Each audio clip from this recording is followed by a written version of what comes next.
लोकशाही मराठी वाहिनीच्या कार्यालयाला आग लागली होती, परंतु या दुर्घटनेतनं सावरत आमची लोकशाही मराठीची संपूर्ण टीम पुन्हा कामाला लागलेली आहे। ज्या सगळ्या बातम्या आहेत, जगभरातले अपडेट्स आम्ही तुमच्यापर्यंत पोहोचवत आहोत आणि याच गोष्टीचं खरं तर कौतुक होतंय आणि काँग्रेस नेते विजय वडेट्टीवार यांनी देखील हे कौतुक केलेलं आहे। पाहूयात।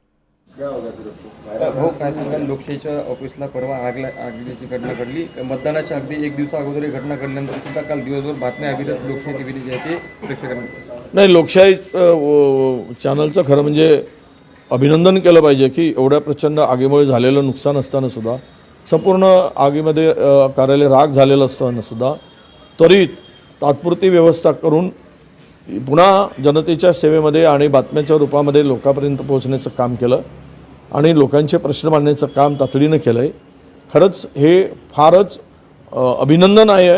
एवढ्या मोठ्या नुकसानीची झळ पोहोचूनही त्वरित लोकांपर्यंत पोहोचण्याचा निर्धार करून पुढे आलं आहे, त्याबद्दल लोकशाही न्यूज चॅनलचं मनापासून अभिनंदनच करतो आणि मला तरी वाटतं की एक समर्पित भावनेने जे काम चाललेलं आहे याला आमच्या शुभेच्छा आहेत।